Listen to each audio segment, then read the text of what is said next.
Alors, ce que je vous conseille de faire, c'est n'importe quel soit votre programme, consacrer une partie de votre journée pour vous-même, surtout pour votre santé et surtout votre santé mentale. J'ai décidé de redéfinir mes objectifs et de prendre une autre voie.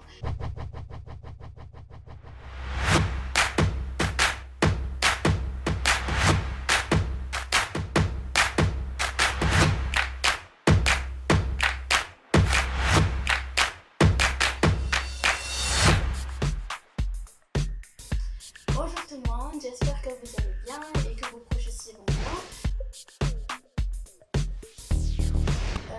C'est Zahra Shinjaf, étudiante en 5e année.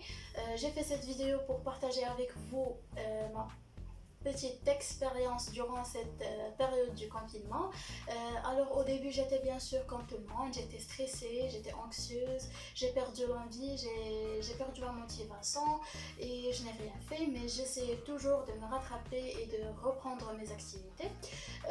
Et puisque je parlais toujours des effets thérapeutiques du mandala, je me suis dit voilà, c'est l'occasion pour en profiter et c'est ce que j'ai fait.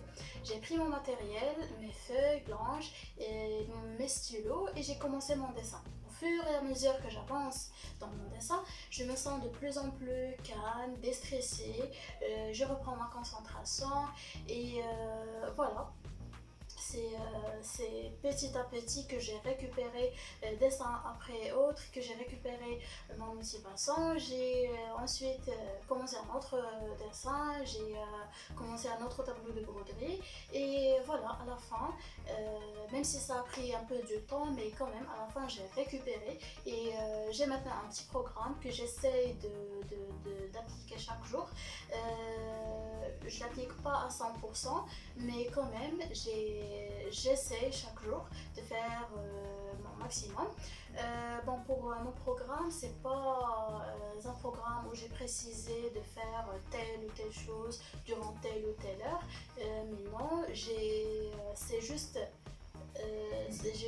précisé les grands axes d'activité de mes journées. Par exemple, chaque journée, j'ai consacré une partie pour mes études bien sûr, une partie pour l'art, mandala ou broderie, une partie pour la lecture, une partie pour le Coran, activité physique, la cuisine et aussi quelques projets.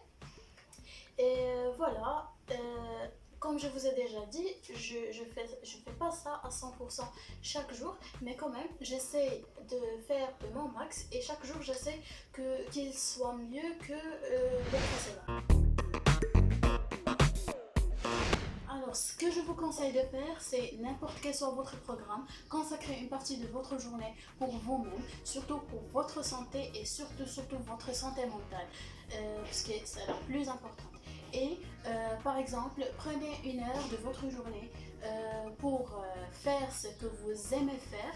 Par exemple, pour ceux qui aiment le dessin, prenez des feuilles blanches, prenez des couleurs dictées par votre cœur, des couleurs de votre choix, lancez une pièce musicale calme et laissez votre âme s'exprimer. Et respirez profondément et commencez votre dessin. Ne focalisez pas sur les erreurs, le plus important c'est ce que vous vivez en ce moment. Le plus important c'est les sentiments et la sensation de paix et de détente que vous allez sentir dans ce moment-là. Voilà. Maintenant, je vais vous parler de ce fameux mandala dont je parle toujours. C'est un mot qui signifie cercle, qui est d'origine sanscrite et c'est un terme qui devient de plus en plus populaire et puisqu'il est considéré comme un outil thérapeutique qui est utilisé dans l'art-thérapie, la psychothérapie et aussi le développement personnel, puisqu'il aide à renforcer sa confiance en soi, il permet aussi de se recentrer, de vivre l'instant présent et il permet d'atteindre un état de méditation plus élevé qui va vous permettre de vous libérer du stress et ou au moins réduire le stress de votre vie. Voilà. Et il y avait aussi un médecin suisse appelé Carl Gustav Jung. C'est un médecin psychiatre, psychologue et essayiste qui était aussi élève de Freud et qui était le premier ou qui avait utilisé le premier mandala pour ces thérapies. Il y a aussi la neurophysiologie qui a montré que ce fameux art, cette mandala, et surtout le coloriage du mandala, il fait fonctionner les deux hémisphères simultanément. Le côté droit pour tout ce qui est sens artistique, créativité et intuition, et le côté gauche pour tout ce qui est organisation, logique, gestion d'espace et de la symétrie. C'est cet équilibre-là, cette harmonie cérébrale qui permet de vous donner une sensation de paix, de détente et de bien-être. Et il va permettre de développer la confiance, le respect et l'amour de soi. Voilà un peu l'histoire de ce fameux mandala que j'ai testé, que je vous recommande vivement. Je vous invite aussi à participer à un challenge que je vais lancer. C'est un mandala challenge qui va durer une semaine.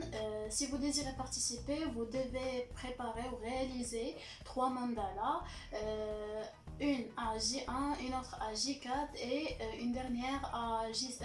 Pour chaque jour, il y aura un thème différent et pour chaque jour, pour chaque challenge, il y aura un gagnant qui aura à la fin un petit cadeau de ma part.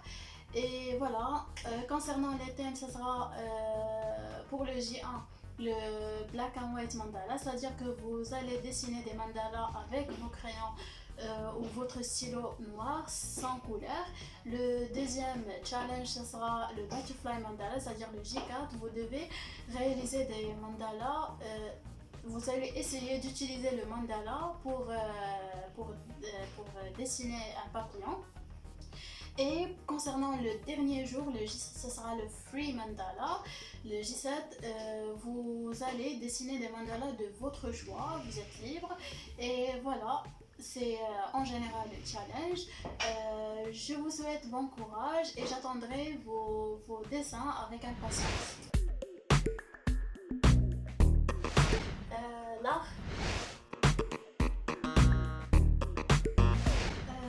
oui, effectivement, et c'était après mon baccalauréat, lorsque j'ai choisi un autre domaine d'études qui malheureusement c'était pas ce que je voulais faire, c'était pas ce que j'aimais faire. Et voilà, c'est en cette année-là que j'ai décidé de redéfinir mes objectifs et de prendre une autre voie. Même si j'ai hésité au début et même si ça m'a coûté un an, mais alhamdulillah, j'ai pas regretté. Et l'année d'après, j'ai fait les études médicales. Et toujours, je remercie Dieu de m'avoir donné le courage pour prendre cette décision.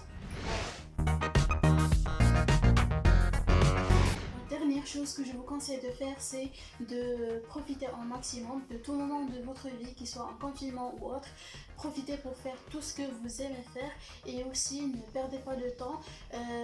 Maintenant, nous sommes tous en confinement, donc il faut qu'on profite pour faire toutes les choses qu'on voulait faire avant, mais on n'avait pas le temps. Et voilà, je vous conseille aussi de prendre soin de votre santé et je vous souhaite bon courage et que Dieu vous protège, vous et vos familles.